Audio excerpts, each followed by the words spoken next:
میرے گھر والے کہنے لگے کھانا چھوڑ دیں پہلے اس کی بات سن لے. میں نے کہا پتر کیا ہوا, کسی نے مارا ہے کسی استاد نے؟ کہنے لگے نہیں حضرت, گھر فون کیا تھا تو میری اماں اور ابا کی لڑائی ہو رہی ہے. بچہ کانپ رہا ہے, ٹانگیں کانپ رہی ہیں. میں نے کہا کیا ہو کیا گیا تمہیں پتر, لڑائی ہو رہی ہے تو گھروں میں ہو ہی جاتی ہے. کہنے لگے نہیں آپ کو پتہ نہیں وہ بڑا سخت لڑتے ہیں.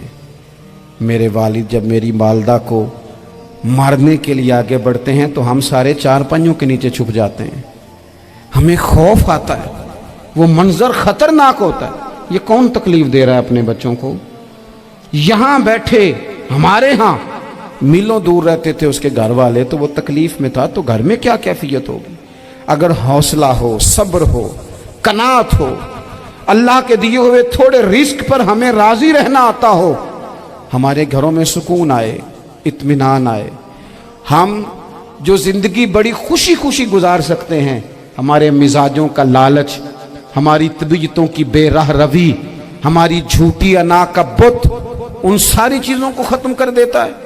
اپنی زندگی کے اندر اگر ہم وہ کردار اپنے بچوں کو دیں جس کردار میں موبائل بھی ہو, جس میں گاڑی بھی ہو, جس میں پیسے بھی لا کے ابا دراز میں رکھتا ہو, لیکن والد کا گھر میں مصلی بھی موجود ہو, اس کی کوئی تسبیح بھی ہو, وہ یہ بھی کہتا ہو کہ خدا نے اپنے فضل سے آج 5,000 دیا ہے تو اس میں 1,000 غریبوں کا بھی ہے, اس میں تھوڑا سا میں نے اللہ کی رضا کے لیے بھی رکھا ہے.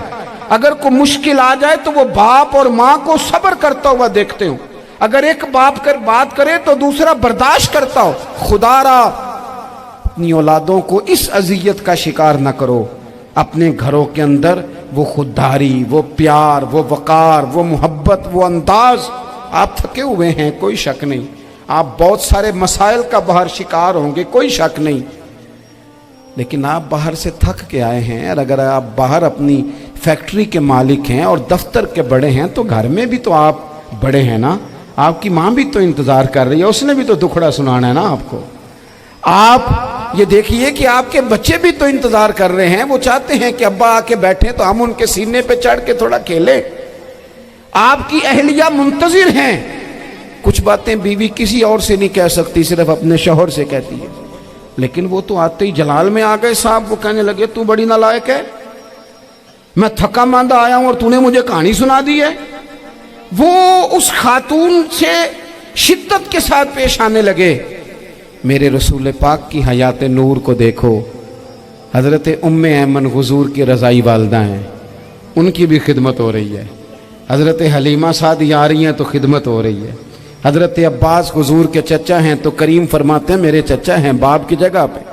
حضور دوست احباب صحابہ غلاموں سب کے ساتھ پیار کر رہے ہیں.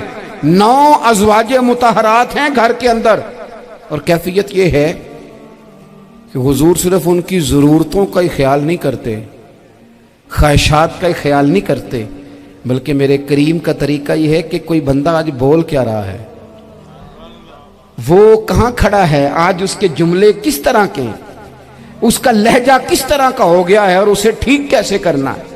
محبوب اس کا خیال فرماتے, توجہ کرتے. میں کہتا ہوں کہ ہم سب کو شوق آیا ہے آرام کرنے کا. میں صبح 11 بجے سے پہلے اپنے گھر سے نکل آیا تھا, اور یہ وقت آ گیا ہے اور رات کو خدا جانے کس وقت گھر پہنچنا ہے. کئی دفعہ کیفیت یہ ہوتی ہے کہ گاڑی سے اترتے ہیں تو پھر دل کرتا ہے کہ کوئی اٹھا کے چلائے نہ کبھی. اس کے باوجود بہت سارے لوگ ناراض رہتے ہیں کہ ہم سے مل کے نہیں گئے, فوٹو نہیں کھنچوا کے گئے, فلانی جگہ چائے نہیں پی کے گئے. یہ تسلسل ہے. لیکن میں جتنا مرضی تھکا ماندہ گھر جاؤں گا نا, کبھی ایسا نہیں ہوا کہ میں گھر جاؤں تو بڑی ٹینشن میں جاؤں. میری گھر والی ایک دن مجھ سے کہنے لگی آپ نے کبھی نہیں کہا کہ میں تھکا ہوا آیا. بندہ تھک بھی تو جاتا ہی ہے نا, کبھی کہاں کرے نا. میں نے اسے کہا پتہ کیوں نہیں کہتا, اس لیے نہیں کہتا کہ میں نہیں چاہتا کہ میرے بچے یہ کہیں کہ ہم نے دین نہیں پڑھنا, ہمارا باپ تو بڑی مشکل میں ہے. ہم اپنے کام کے بارے میں اپنے گھر میں شکوے کرتے ہیں. آپ کسی بچے سے پوچھ لیں کون سا کام کرنا ہے, کہنا جڑا ابا جی کر دے رہے ہیں وہ نہیں کرنا. کیوں کہ ابا جی ہر روز تو کہتے ہیں میں بڑا الجھ گیا ہوں, یہ کام بڑا مشکل ہے. میں چاہتا ہوں کہ میں اپنے بچوں کو یہ بتاؤں کہ پتر میں تو جدھر جاتا ہوں پھول ہی پھول ہیں. میں تو جدھر سے گزرتا ہوں محبت ہی محبت ہے، میں تو جدھر سے دیکھتا ہوں دعائیں ہی ملتی ہیں، تاکہ ان کا شوق پیدا ہو۔ میرے عزیز، آپ تھوڑا سا دل بڑا کریں۔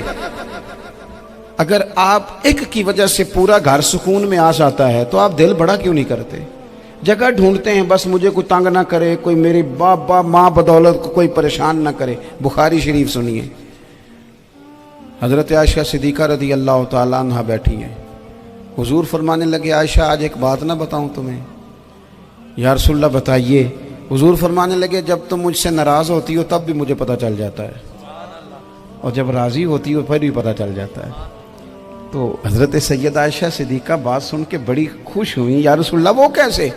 حضور فرمانے لگے کبھی کبھی تم قسم اٹھاتی ہو۔ یا رسول اللہ ہاں۔